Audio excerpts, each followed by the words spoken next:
Well, just when you thought everything was safe, they let us back in the building. It's Jim, it's Matt, we're here. Matthew, we haven't had a chance to talk about the championship game. Very entertaining. Congratulations to Indiana. They deserved winning. Congratulations to Miami. They played well, and they gave us an entertaining, albeit at times erratic, championship game. Yeah. I this honestly, it kind of went the way that I expected it to. Key penalties for Miami, sustained a drive early for Indiana. Indiana won the turnover battle, and the fact that they had the late interception, they had the block punt, those things went their way. When you look at just the stats themselves, like I think the post game win expectancy, given the way the stat sheet ended up, was about 60% to Miami. In terms of what they did a really good job. I talked about Ahmad Moten and his health and how important it was to that Miami defensive line. And I mean, he played fantastic. He might have played better than Ruben Bain and Mesidor, and both those guys played really well too. It did feel, for as much hoop and holler as there was about Miami getting into the playoff, and it's something that I would have said last year in terms of Ohio State, and a reason that I don't like the 12-team format is because we're dealing in imperfections. But it did feel like we got the two right teams in the championship game. Yeah, to his credit, Marcus Freeman was on the pre- and post-game show, and he gave, he said, look, Miami's deserves it. They've proven they've deserved it. He goes, next year we'll show everybody that we proved it, that we deserve to be here. But, there wasn't any, if anything, he was over effusive about Miami. And, you and I said on that Monday afternoon this week that we thought that it would be a closer game. It wasn't going to be a blowout. And we both said that they wouldn't be able to, they wouldn't cover, which was 7.5 points, I think. So we were right there. And honestly, after that first half, Miami seemed to find their footing, and they played them tough. That's all you can ask. Yeah, absolutely. They found the running game a little bit better in that second half as well. An interesting stat, and I don't know if this is the person that found it, but this is the X account that I saw it first on, and I'll give credit to. It's from at A David Hale Joint on X. So Carson Beck lost 6 games in his career in college football. 4 of the 6, the final offensive play was a Beck interception with a chance to win the game. I can remember that he did that at Ole Miss when he was at Georgia. He did it against Alabama while he was at Georgia. Alabama last year in the regular season while he was at Georgia. Obviously that one as well. And I think they're speaking on the SMU game as well. So it's a complicated legacy is what they described it on. And I think that's very true. When you think about all of the media that's surrounded Carson Beck as of lately, I think complicated is the right word to use it, because you've got conflicting stories about his time at the University of Georgia, many of which that I don't agree with. You have him just straight up walking off the field post-game after throwing that interception. It appeared that Fernando Mendoza was looking for him to shake his hand, congratulate him, on a good game played. But he walked off the field. There's some other off-field stuff that you can get into with it. But it's interesting because I wonder how the NFL will view Carson Beck based on the way that his college career has went and ended. Look, the NFL, like any other organization, I'm going to say this may not be fair. They don't give a damn about your character. All right. Yeah. I think they've proven that many times. All right. What they care about is, can you do what they ask you to do? Now, you followed Carson's career way better than I have. Okay. I will tell you, I do know Joe Zagacki, who is the voice of the University of Miami. And, he wasn't a fan necessarily of Carson coming to Miami. That being said, I spoke to him the other day, and I asked Hmm. him, just out of curiosity, you know, the guy, the guy's leaving. You weren't happy because he goes, Jim, I got to tell you something. I said, what? He said, I sat down with the kid. I sat down with his family. He said he couldn't have been better that entire time. Couldn't be a better teammate. He said, I think Hmm. he's found himself at the University of Miami. Did that fix issues? Meaning his mechanics as a quarterback and all that. He said maybe, maybe not, but I think he grew up here, and he Hmm. said if that is what has happened, well then the University of Miami was good for him. Yeah. So he said, that Carson Beck, the person, and Carson Beck matured over that 1 year, and that he was a good teammate. That players liked being around him. The coaches liked being around him. Because believe me, if there's a person who would know, it'd be Joe. Hmm. Spends he actually left the radio station that he worked for to become a full time person at the University of Miami. Hmm. So he is in that building every day, and would know. So if he tells me Carson Beck has learned, how to be a better person, uh, I got to go with him because he's there. He lives with him. I don't. Yeah. Yeah. And I think that some of the stuff, like it feels like a lot of the media discourse has Hmm. been fairly negative towards Carson Beck, Hmm. really going back to his time at Georgia. Hmm. Um, but I think there's some things that's due just criticism, Hmm. and there's other stuff that's not. Like he is still a person. Hmm. You've got stories like that of people that like him. They're still teammates at Georgia or played with him Hmm. at Georgia that liked him. It's not like it's an overarching thing, but it does seem like the media messaging, at least from the common person, is that they don't like Carson Beck. Hmm. Um, but luckily enough for Carson Beck, the way he played this year Hmm. and what he did on the football field is going to dictate a lot more than what people online think about him. Yeah, and him going off. I do know that somewhere. Oh man, uh, somewhere during the course of the evening after the game, I Hmm. do know that Carson Beck did find Mendoza after the game, and they had a conversation before both of them headed to their respective buses to go back to the hotel. So I do know that they had a conversation and that he was congratulated. Yeah. So that part I know. Yeah. Um, Look, I've never been in a national championship game, so I can't relate to what it feels like if are leading a team. I mean, look, they did it against Ole Miss, right? He got down there. And to his credit, Carson Beck ran in for a touchdown, won the game.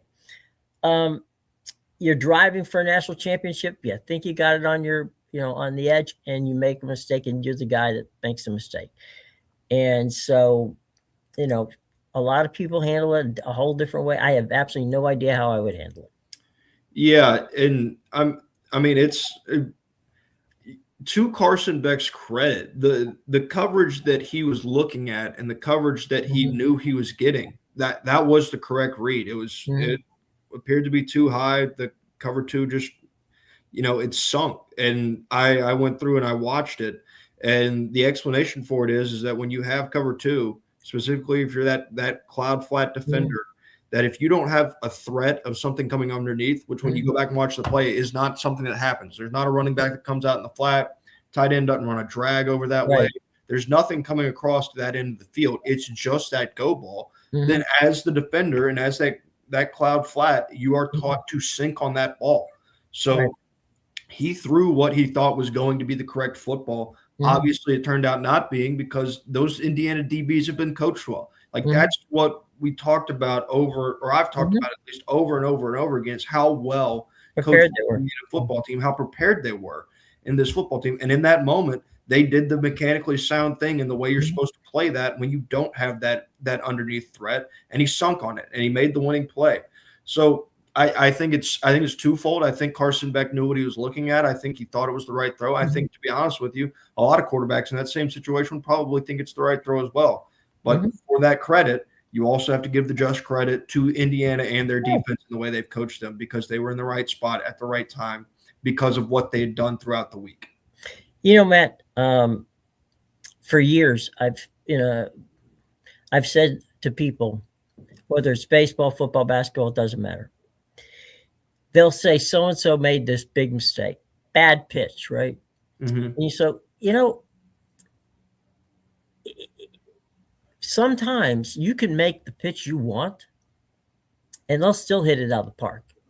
Okay. So Carson Beck, that may be 9 out of 10 times that's the pass that he's told to throw, that he throws perfectly. But as you said, sometimes the defensive back actually makes a play. And rather than getting credit for making the play, the quarterback gets blamed for throwing the ball for an interception. And, okay, why doesn't the quarterback get any grief for when the receiver runs the wrong route or falls down, or because it's a timing thing? There's so many things that have to go right on both sides, defense and offense, that sometimes a defensive player makes a good play regardless of whether it's the perfect throw, it's the right throw, or it's the one that 9 times out of 10, that's the throw you're going to want to make. Yeah. I mean, I'll give you an example of this. Going back to last season in baseball, it was in the middle of the summer, and the Red Sox and Yankees were playing a game. Crochet had gone, I think it was like 8 1/3 or something like that, and Aaron Judge was up to the plate. He'd struck him out 3 times. He had him in like a 1-2 count or something like that. Crochet missed with a fastball low and in. It was 100. He came back with a fastball low and in, painted it on the black, and Aaron Judge hit it out of the park. Like it was 100 on the black, low and in, perfect corner, perfect paint job. Aaron Judge is just the better hitter and had an inkling as to what was coming. So sometimes you make the right pitch, sometimes you make the right throw. It just doesn't matter because the other team or the other player just executed better than you did that time. Well, I think to your point, well coached, well understood. He made the play. Again, you had mentioned it on Monday. Kurt Szigeti and that entire Indiana team was good for a reason. They were 16-0, not because they were lucky, and not because they only had, 8 4-star players on that team? Something like that. It was less than 10. It was less than 10 for sure. So he creates a system and a situation where people want to play it, and they play it disciplined all the way through. And at some points you have to give these guys credit. Yeah, they understand the system that they're running, and they recruit it very well for both sides of that football. Like D'Angelo Pons at 5'9" is not a cornerback that's he was a JMU. Yeah, that's necessarily going to fit. Like you see a 5'9" cornerback, if you're at Georgia, you're at Alabama, and all these big programs, Ohio State, like you're not taking D'Angelo Pons. I don't care how good he covers. He's 5'9". Like they're not taking a chance on that guy when they've got 6'2" receivers. Yeah, they got 24 4-stars that are 6'1" that want to come play there. Right. Like that's not something that happens. Elijah Surratt, for his credit, because he is a really good 50-50 ball receiver. He knows how to run the back shoulder. Like him and Fernando Mendoza had that down. Yeah. Not a fantastic route runner when it comes to like in breaking routes and stuff like that. He doesn't run a lot of those. Like that's not his thing. They do the easy open access throws and the RPOs and stuff like that, and it's designed for him. Because if there was a scheme that it required a bunch of in breaking routes and these hard cutting routes and stuff like that, and that's what you have to get to be open, then Elijah Surratt's not starting on that football team. But they know who their personnel is, and they know but to your point on that, right? They interviewed him, I think it was the morning after, and they said, "What about that? The back shoulder." He goes, from August, excuse me, from the last week of August Mm-hmm. through almost the entire season, he, the two of them would get up at 5:30 in the morning, go into the training center, and Mm-hmm. work on that same pass for over, an hour. Mm-hmm. Just that pass. Yeah. Good. When um Jerry but on that. yeah, when it's executed correctly and you have your timing down and it's something that you really work on, the back shoulder ball is the best throw in football. Like, Sure. If you don't can make it. yeah, if you have the timing and the chemistry with your receiver to hit on that back shoulder ball consistently, it's the most unguardable play in football Mhm. because there's no like the DB doesn't know the ball's coming. Like, and typically the only way that you're really going to break it up, there's one of two options.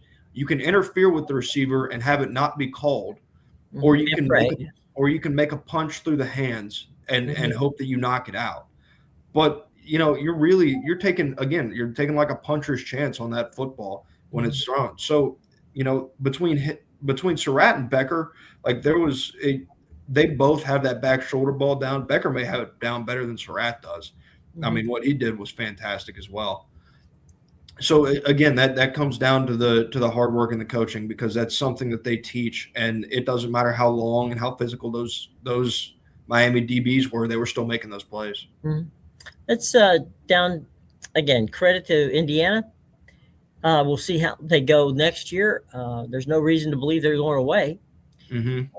Whether they'll be a championship caliber team, we don't know. But kudos to them. They deserved it. They won. Kudos to Mario Cristobal and the University of Miami Hurricanes. They proved that they belong. So there you go. All Hmm. right, let's downshift now into couple of topics that have come up. Sports media writers have just been excoriating um, the ESPN with Paul Feinbaum and all that's gone on. That they've gotten to the point where they're sick of watching ESPN because they're sick of watching Paul. They're sick of watching um people who end up being apologists for the SEC or shills for the SEC or whatever you want to call it.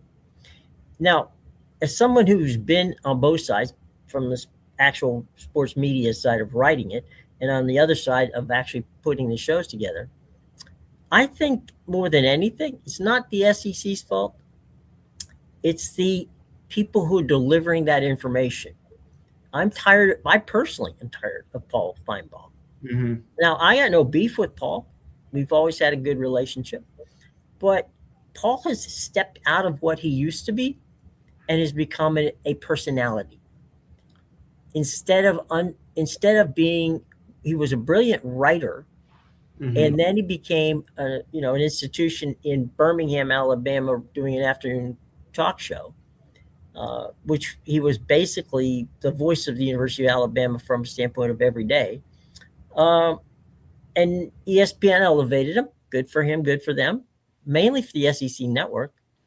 But then Paul and a couple of other guys got in there, and it just made it hard to watch because they never said anything bad about a team from the Southeastern Conference. And you and I are Southeastern Conference guys, and we could say, you know what, this week, nah, that's not going to happen. They're just not as good as they thought they were, you know, because we can be objective. Hmm. We can look at another team and say, you know what, yeah, this time it's just not our time, right? We can try, but it's there. But they just continued to absolutely pound on the SEC, even though the ACC's team, Miami, was continually, right there in front of them. They didn't pay a damn bit of attention to Miami. Yeah, it's. I mean, in fairness to everybody, Miami won with like the SEC formula. Like the thing that SEC fans or teams like Mhm. Alabama fans, Georgia fans, everybody like they have seemingly pride themselves on the lines of scrimmage and being able to dominate there. Like, we're Mhm. the more physical league. We do Right. that. Miami's DBs were more physical. Miami's linebackers were more physical. Both their lines of scrimmage were more physical, I think, than any team in the SEC this year. And I mean, they proved it against the team that beat the eventual SEC champions Right. in Ole Miss in the Fiesta Bowl. So there's that. I think there's a couple things. I think one is the reason Paul Feinbaum's turned into a personality is more likely something that came from above him. Like, that's ESPN's brand. That's Mhm. that's their messaging. That's the way they've turned over the past few years in the way that they're going to provide their sports coverage. It's Mhm. the fact that it's not really going to be sports coverage. It's going to be people talking really loud, sometimes making sense, a lot of times not making a lot of sense. But hey, Mhm. guess what? They're going to give you headlines, they're going to give you clips, and they're going to give you clicks. Mhm. So that's what it's designed for. And that, to be fair to Paul Feinbaum, that's what he's been giving them over the last couple of years. Mhm. I'm not going to listen to anything that he does on, like, in public for ESPN, because I know exactly what it is. Like, it's something that is shilling to that model, Mhm. and that model is a personality, not an analyst. Not an evaluator of football, and in an honest way. So there is that. What I can say about the SEC and its dominance. Um, the SEC dominated because of the large, like, the talent was condensed to a Mhm. top grouping of teams in terms of where it was at in the SEC.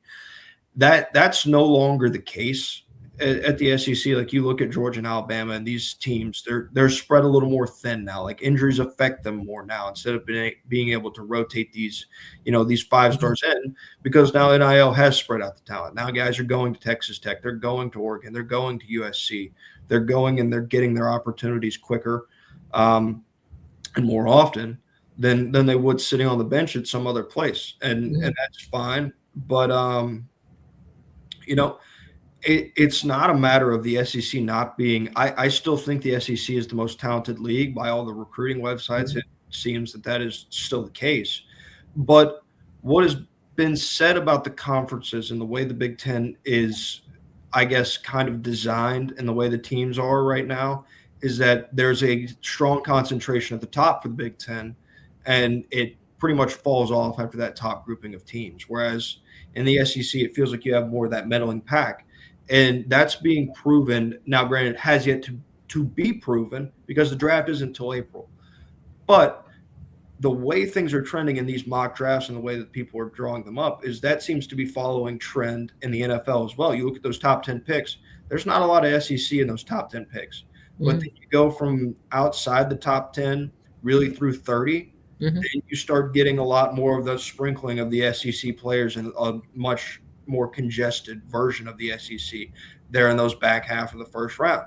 It's because the top talent is in the Big Ten, like the highest performing is in the Big Ten, and the good talent lies in the SEC, but it's not at the same level of that Big Ten talent at the top end. Mhm. Well, the other thing too, from the SEC standpoint, is that you've got a Vanderbilt now. Vanderbilt wasn't there before. Okay, you got Ole Miss. Ole Miss wasn't consistently. I'm talking consistently now. Mhm. Eventually, there were times when Vanderbilt and Ole Miss both were decent, but not at the level they're playing now. Um, so you've got that. The era of the NIL, which I've got that little graphic up there. Uh, if you look at what happened at Indiana, you have to, you can't, you can look at it one way and say, gosh, eh, there can be instant success if we get, but you have to have the right guy, Mhm. right? I mean, you can't just expect, okay, well, here we go. We're gonna call Mark Cuban and tell him we need $30 million to put together a payroll for Indiana. Well, you can, and he'll send it to you, but you got to have somebody that puts it together. And I think that what we're seeing now is that with NIL, that there's no really, forget the leagues now. All right, we're Mhm. now looking at teams. What teams from the different leagues can be power teams, like your Power 5, Power 10 teams, because that's where the players are going. Yeah. Which doesn't mean they're not going to Alabama, doesn't mean they're not going to Florida, doesn't mean they're not going to Michigan or Wisconsin or wherever, right? Or for that matter, Miami or Florida State or USC um, or Oregon or Washington. It just means that now they have a plan. They have an option. They can go and play. And it's really, who am I playing for rather than what the school is or the conference is. Yeah. And that's changed the narrative. It's almost like an NFL format, right? I'm going here because the coach is here, and I could probably do really well in that scheme. Yeah. I'm going through and I'm looking at, because I wanted to see the 2 transfer portal classes they brought in. For Indiana in 2024, they brought in what On3 has valued as the 13th best transfer portal class. Okay. So that was this year's team. That was the class that they brought in. It was ranked 13th. And if my computer will work here, I'll get you 2024 in a second. But what the point I was going to make based on pulling this stuff up, and here it is. And they had the 10th ranked class in 2024. So what they built was, they didn't build it wasn't a very high rated recruiting class out of high school. It wasn't the highest rated transfer portal class either. But they hit on their guys, and they got the amount of guys in there. This is replicable, but it's incredibly difficult too. Like, I don't think they paid as much as people think they paid for the roster. Like, they didn't sign the number 1 class in the transfer portal 2 years in a row. They didn't sign a very high school recruiting class. This was done because of how good they were in the coaching. Like, that's what you have to do. Obviously, you're going to have to invest in your football team if you want to be successful going forward. And that's something that some teams aren't doing. Like, I know that Alabama isn't at the top of the NIL game. I know that Georgia's not at the top of the NIL game. You can see that because Ole Miss was the SEC team that went the furthest this year. I'm not saying that those teams won't have success going forward. I'm just saying that so far their approach to the NIL world has not been fantastic up until this point. Indiana's approach was the right approach. They found a guy that could coach these people in the correct way, and this coach was a very good evaluator of talent, and he understood what scheme he was running, and so he went out and he recruited that scheme very well. That's what it's going to take to be successful. Like, you have to find a guy like a Curt Cignetti, because you're not always going to land the top class if you're one of these lesser schools. In fact, you're probably never going to land this class. It's replicable in its model, but it's extremely difficult to replicate. Like, I don't think people just think they're like, oh, well, this is a product of, NIL, and you can just go buy a really good team. Some of that is true, but it's disingenuous at its core of what it is, because this was not a result of Indiana going and paying, the top guys in the portal to come play football at the University of Indiana. This was a result of everything that Curt Cignetti and, to be honest with you, that administration did from the top to the bottom. They were perfectly aligned. They had the right guy in place, and he was the best coach in football this year and should be regarded as such going forward. We were talking a little bit earlier about Joe Zagacki in Miami, and I have no idea what Miami's classes were the past couple of years, but he told me that Cristobal and Jason and Mario Cristobal sit down and said, we need the biggest and best and fastest offensive and defensive lines that we can find. So in Miami's case, it was surgical, right? Yeah. They went out and got the guys. Now, were they 4-star guys, 5-star guys? Most of them, no. But they were big, they were bad, they were mean. There was a lot of beef on both sides of that line. And figuring that if we can build from those, to your point earlier, if we can build from the line back, we'll be fine. They had the skill players for the most part. they needed a quarterback. They got Beck. Excuse me. And but they built from a surgical standpoint.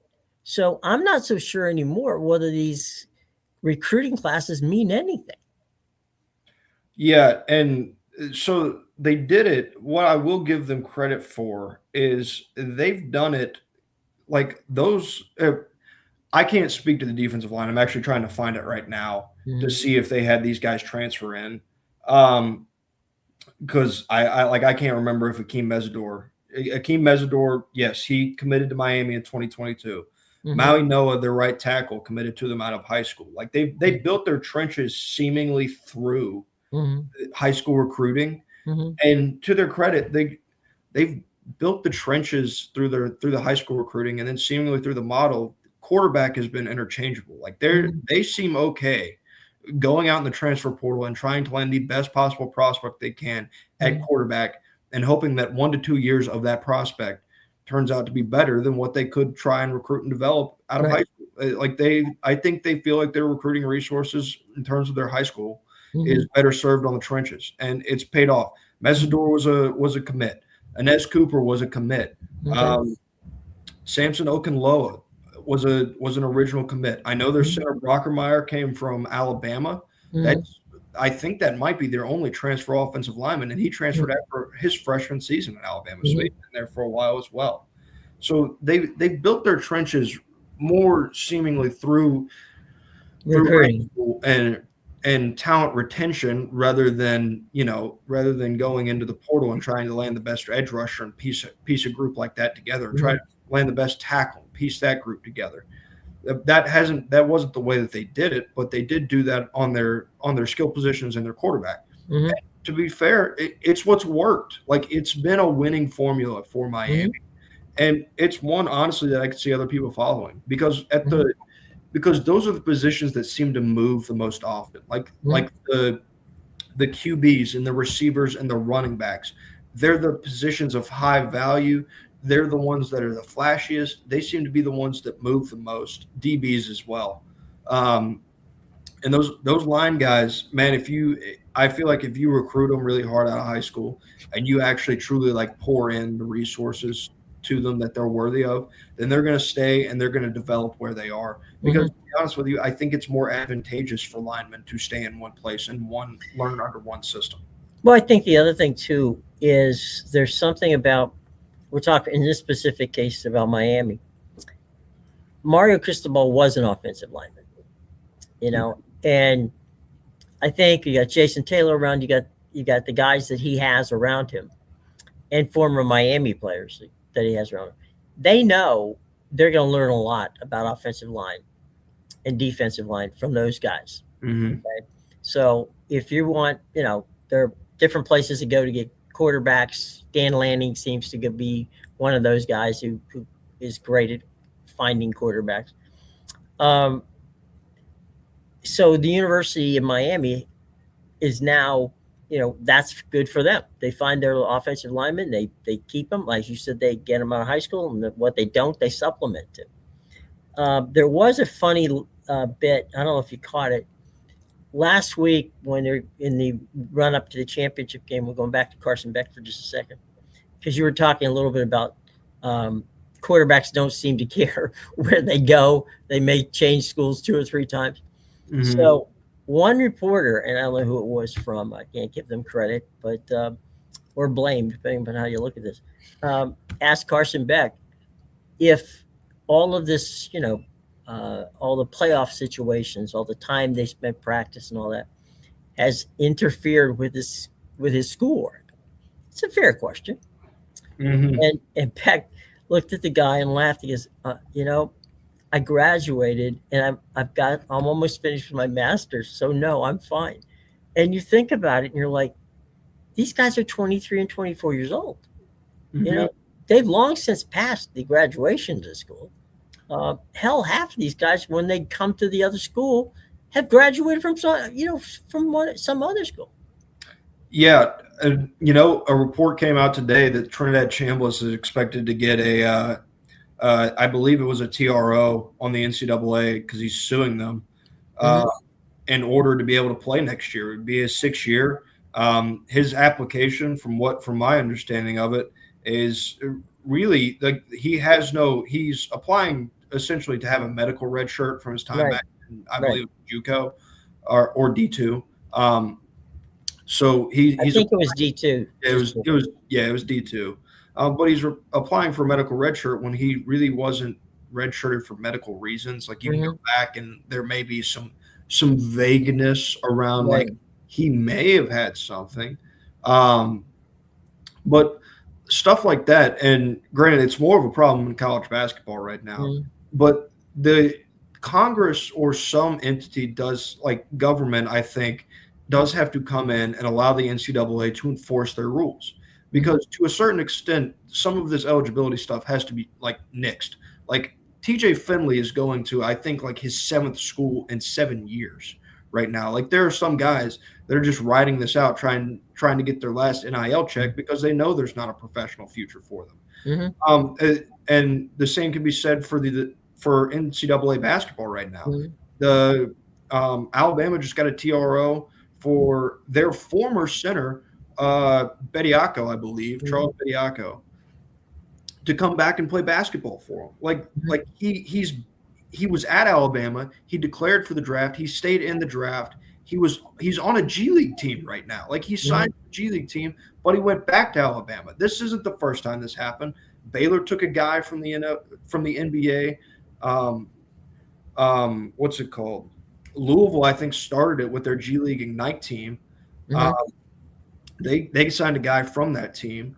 So this isn't something new. It's a problem in college football. Like people pointed out Indiana's backfield, I think, on X. And to their credit, that's a 6-year senior that's taken a medical red shirt, and that's the reason that he's the age that he is. And then you've got a regular 5th-year senior that took a red shirt. Like these aren't extenuating circumstances.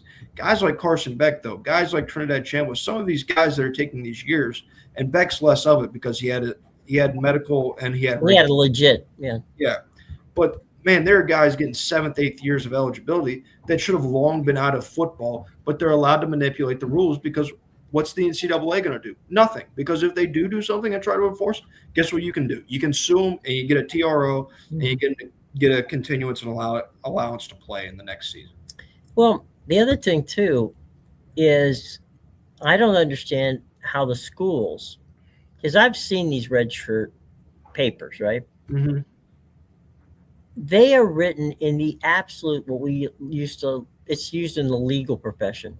The term is the lightest shade of gray, which means you can read it and you can interpret it, and you can interpret it 100 different ways, but you cannot define it.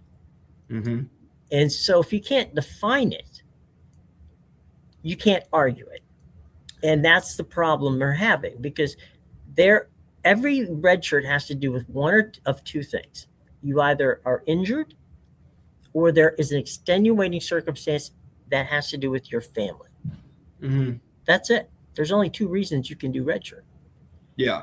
And those 2 reasons, 90+% of them are this, fake red shirt crap where the guy isn't hurt or isn't hurt anywhere near what, it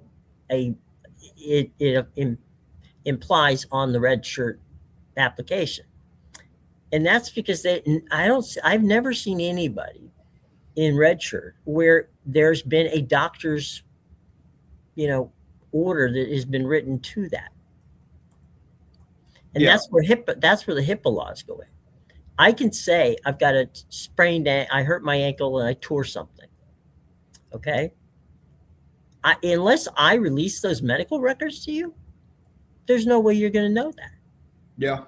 And by the way, that's what, when you see trades made in Major League Baseball, and you see that they're holding it up or their contracts are waiting to be signed before the medical, while they're getting a physical. The whole physical is because when you're about to sign a guy for $100 million, right, you kind of like to know whether or not, he's the way he is. There are numerous times when you'll watch a trade in baseball where, hang on a second, we got a quick question.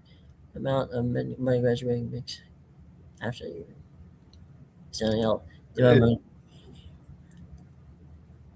It, they can. In a way, Jerry, it is and it isn't. Go ahead, Matt. Go ahead. Yeah, I was just going to say, in terms of NIL, it's name, image, and likeness. So, somebody can pay me for my name, image, and likeness, and I'll go out and promote whatever brand they sign me to do. Essentially, what it was designed for is it was designed for kids to like. I think the initial like thought process behind NIL and the design that people wanted is like it was okay if a kid goes out and signs autographs and the company pays him a couple $1,000s for his appearance and doing the signing. That's obviously not what it's devolved into, but now these guys are post grad and they're still making NIL money because they're technically still on these teams and really technically enrolled in these universities. Ironically, Jerry, where it started was at UCF, and it started with a punter, and the punter actually had a YouTube channel, Mm-hmm. and it had nothing to do with the University of Central Florida at all. Yep. He was one of the early influencers, and he was making money on the side. Well, his point to the school was, wait a minute, you're telling me I can't have this YouTube channel anymore. If I don't have that YouTube channel, I can't afford to live. I'm a punter on UCF's football team back before they were in the Big 12. That was not exactly, a star role in college. The other part of it is the matter of, you're asking a kid to play, and you're making a ton of money. The colleges, university are making a ton of money off of, let's say, Tim Tebow jerseys, right? Or, things you can walk into a bookstore at the University of Florida or Georgia or anywhere and buy a shirt, a legit shirt, put your name on it, whatever you want to do, fine. And the player didn't get a penny off that. And the only reason number 15 at Florida was famous was because Tim Tebow wore it. Okay. Mm-hmm. Tim Tebow didn't make any money off of that. So the point was, what can we do to allow athletes to make some money so that they're not penalized for the fact that, we're making all the money, meaning the universities are making all the money. And the thing that the pushback was always, well, they get a scholarship, a 4-year scholarship. Well, no, they don't. They get a 1-year scholarship, and at any point in time, the coach of that university can say, you know what,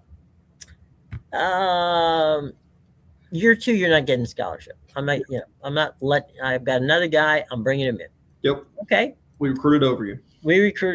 Now, the only one thing they do have to do, and they only have to do it for the 4 years that you're there, or the 3 years you're whatever, you're there, or whenever you get. If you get hurt, they have to take care of you. All right. Mm-hmm.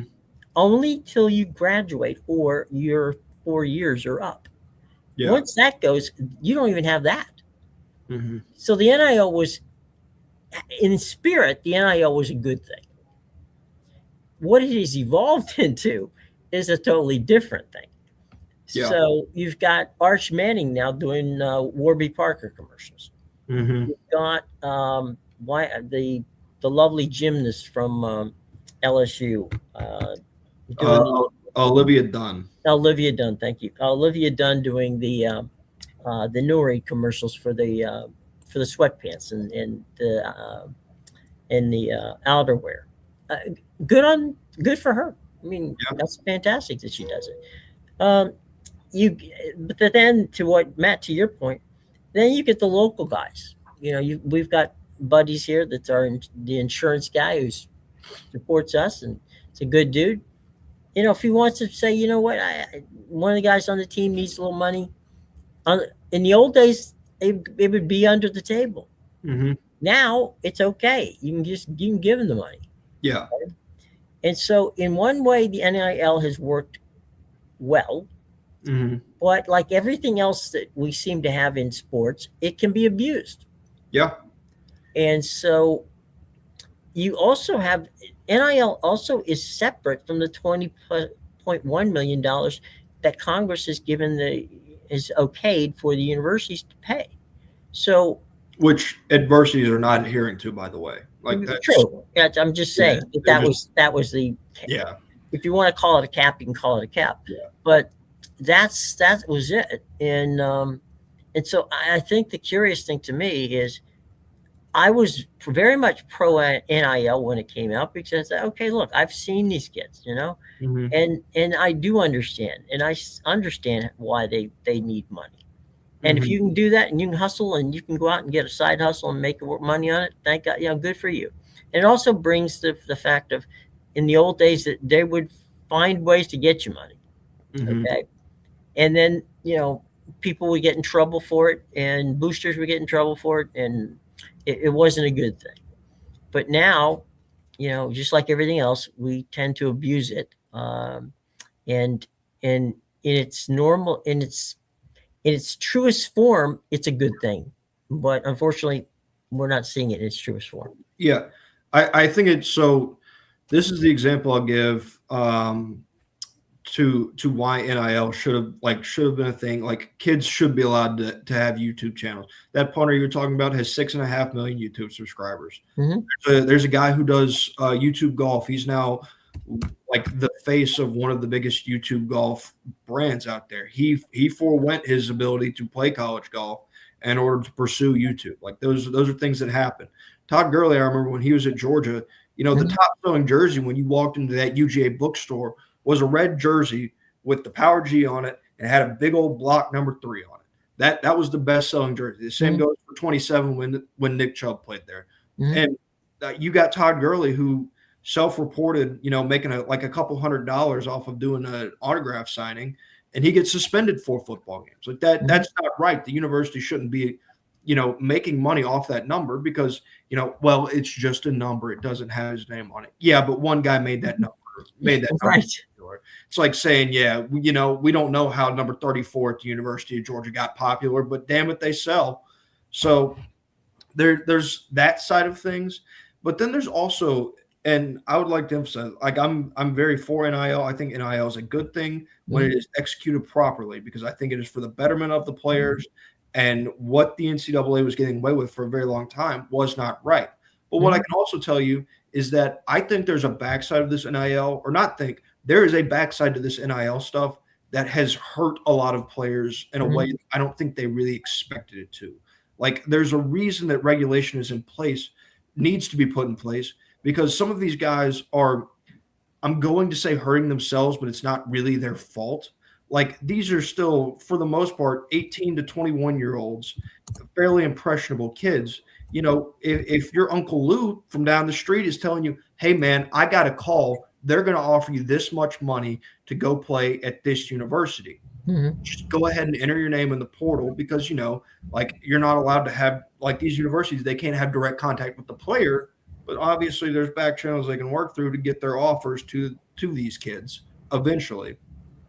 But a lot of these guys are getting bad advice and entering this portal when there isn't really a spot for them to go. And there's kids that are just flat out not signing some places when they enter the portal. Like they don't go in and they don't get a better offer when that was what they were sold on or believe they were getting when they entered the portal. A lot of these guys are entering the portal under false pretenses, and it's ending up burning them on the backside.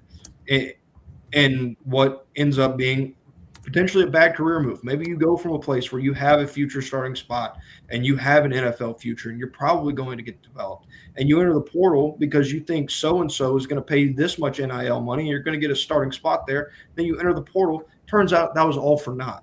Obviously you've got the outstanding cases like Darian Mensah at Duke, and it's a court case that I'm going to be paying attention to between him and Duke and his entrance into the transfer portal.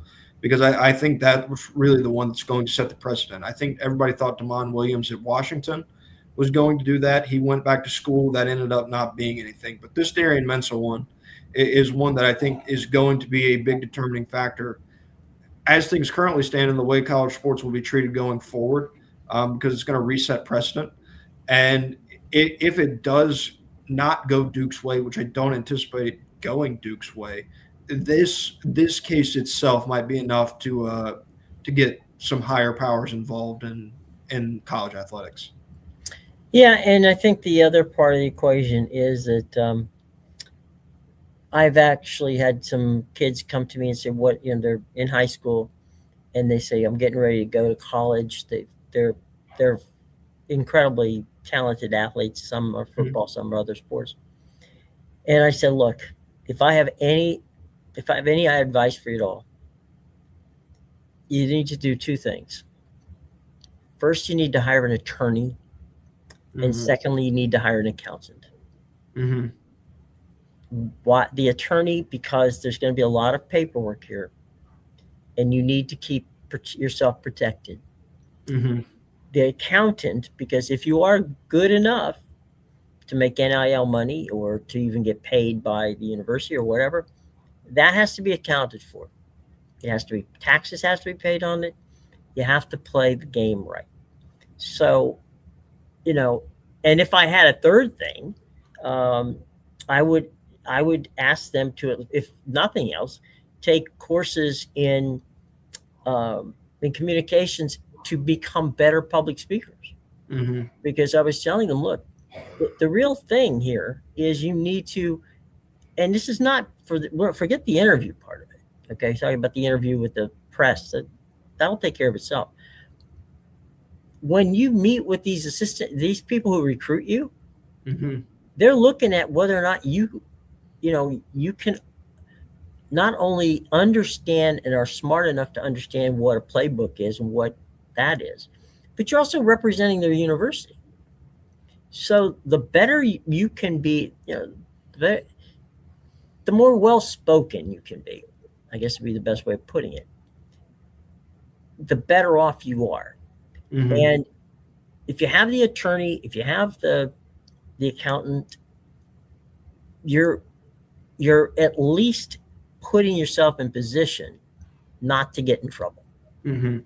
Does it mean you're not going to get in trouble? No, it just means you've got a better shot at not getting in trouble.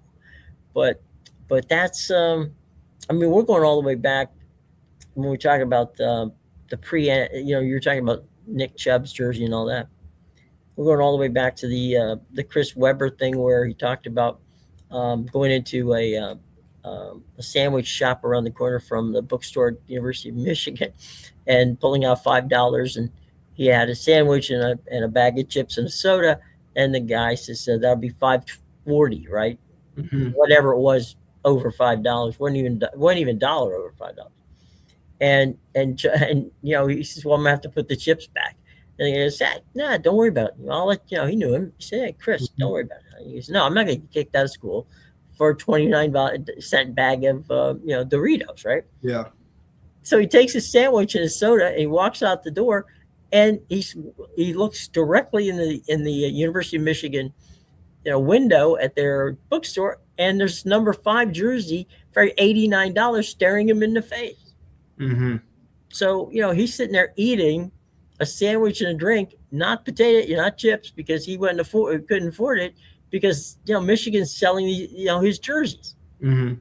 Yeah, that was the part of NIL where like NIL was needed, like it needed to be Mm-hmm. implemented. Some of the stuff that the NCAA was getting away with to be honest, like we're talking like borderline slavery in terms of the stuff they were getting away with. Like these Yeah. guys were making nothing, they were promised nothing, they were guaranteed nothing, Mm-hmm. but in return they were going to make a lot of money off of them. And did. Yeah, and did yeah like a nameless 15 jersey at the University of Florida isn't a nameless 15 jersey. Everybody Yeah. knows who that 15 belongs to. Like a nameless 6 jersey at Oklahoma isn't a nameless 6 jersey. Mm-hmm. That's Baker Mayfield. Mm-hmm. Like same goes for 28 at Oklahoma. Um, so like these guys, they make these numbers famous and they Mm-hmm. make these universities famous and they win them football games and bring them to the highest points and they make these universities lots of money when they were getting to these high points. And they weren't being fairly compensated. You talked about things that players need when they're going to college. What they need is they need to be careful about their representation. I Mm-hmm. think as important as all that other stuff is, and attorney itself is extremely important. You have to be careful with how and who represents you, because if it's a family member, I'm sure they love you. I'm not questioning anybody's love for you. But what I am saying is that sometimes people have their own, they'll watch their own pockets and in the guise of helping you.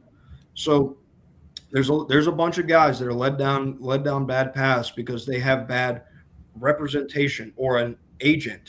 And I throw air quotes because these are titles that people give themselves, and they have no reason. They haven't earned this title. They haven't done anything to earn this title. And a lot of times they end up, sometimes they'll just straight up screw a kid over just so they can get a little something on the side. Well, there's an entourage, right? They're your friends. You figure, okay, wait a minute, these are my buddies. I'm successful. I want to be able to share this with them because they're friends. Mm-hmm. I'm not telling you not to have friends, okay? Yep.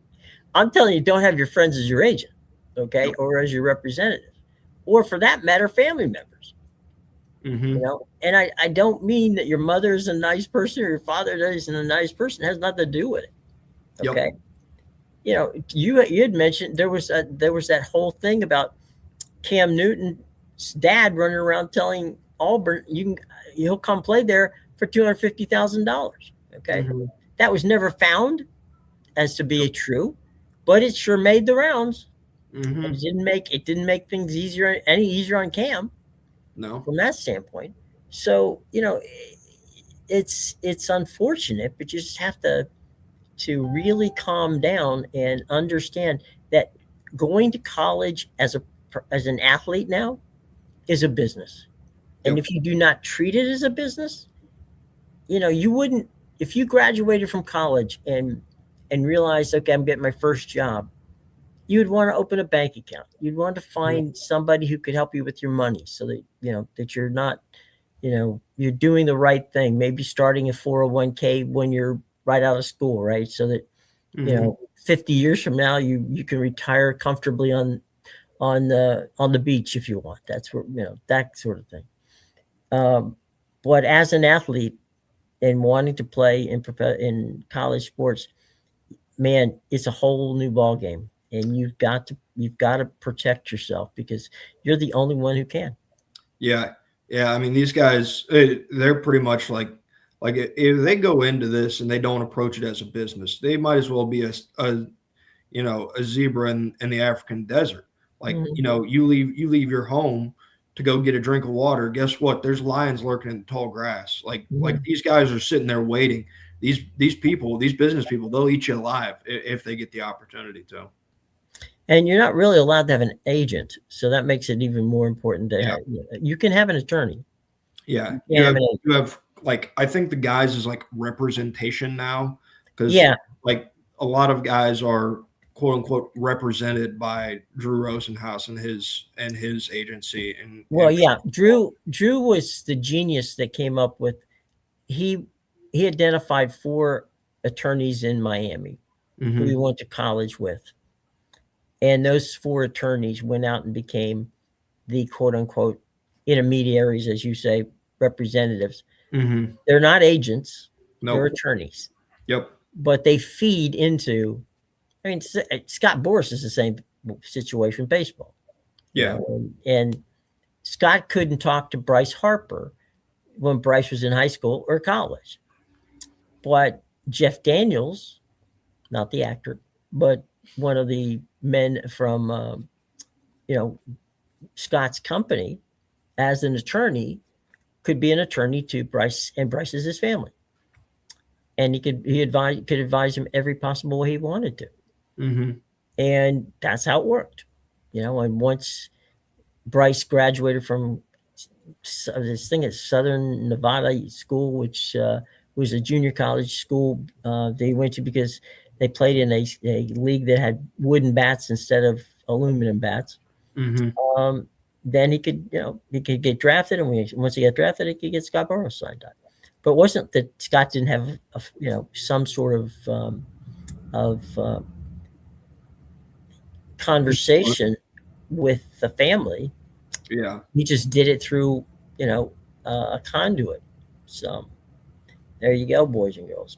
Mhm. All right. Well, we're coming to the end of the road here on a Wednesday. It's great to get back together with my fella here, my man Matthew, and covered a lot of ground today. Um, Real quick, Cody Bellinger signs a new deal with the Yankees. Mhm. We both figured he wasn't leaving the Bronx. 5 years, 162 Mhm. is the deal. So Yeah. What I'll say on that is it was very clear that Cody Bellinger seemingly had, like, it was pretty much two suitors, especially after the Dodgers signed Cal Tucker, and then great. the Mets went and traded for Luis Robert yesterday. So Mhm. really, his main suitor was left in the Bronx, and I think, in all honesty, that's probably where he wanted to stay, anyways. I think you're right. I think that he wanted to, and a lot of guys will say, "Look, I want to go to the free agent market, but if I have my druthers, I'll come back here." Hmm. And 9 times out of 10, if that's what they really, really want, what they'll do is they'll talk to their agent and say, unless we get bowled away with something, Hmm. if the money is reasonably, even, Hmm. then there's no reason to leave. Yeah. But it's easier to do these. In other words, it's easier to get this 5-year deal than to get an extension. Okay. Yeah. Extensions would you would think would be easier, but they're messier Yeah. because they layer things in, and so I may have, I'm there's all kinds of little things there that can screw it up. So to go out and come back, not a big deal if indeed that's where you want to sign. I agree with you. I don't think Cody Bellinger had any interest in going anywhere unless somebody was going to, blow the doors off at maybe, if it was up around the $200 million level. I think he would have thought about it. I also think the Yankees wouldn't have let him go. Yeah, there was a report that they were not going to get into a bidding war. I wonder if what did it's something that was a deal breaker with Alex Bregman in Boston. There's a full no trade clause involved in this deal for Cody Bellinger. Like, Mm-hmm. he knows that if he doesn't want to go anywhere, he doesn't have to go anywhere. He can be in the Bronx for the entirety of this contract. He has that full no trade clause. It was something that Boston wasn't willing to give Bregman, something that New York did give Bellinger, and I think it was probably a determining factor in him signing there. Wasn't but Alex was a 10-5 guy, right? He wanted a full no trade clause. Oh, okay. He wanted a full one, and to be honest with you, it's something that's understandable given Boston's. No, I understand. I'm just saying if you're a 10-5 guy, you have the right to veto trades. Yeah, yeah. I think he wanted the full thing because He wanted it in writing, is what he wanted. yeah, he wanted he was he was very aware of how Boston has treated In history. their Yeah. star players over the last decade. Mhm. And that's when they feel they're getting too expensive and too old, they trade them off. So it's a fair point, especially after Rafael Devers got shipped out in the season that you were there. Yeah. Oops. Yeah. So, all right. Well, we've got. We're going to start talking a little bit more baseball. Although we're going to get you to the Super Bowl, but Yep. baseball's not that far away around the corner here, and there's a Yep. lot of crazy going on. Yeah. So we will be getting to you on the baseball side. Don't worry about that. Matt and I are seam heads. We're not going to let you down there. Hmm. So we made my wife suggested we change to everything about football and possibly baseball and other things because we also talk golf too. So there's Yeah. plenty of other little things we'll get to you. So we'll talk. We're definitely going to talk football, but believe me, baseball's in there, and so are a few other things. So Hmm. don't worry. We're gonna take care of you as a rounded sports fan. So everybody, for Matt, Jim, have a great day, and thanks for joining us. Really appreciate it.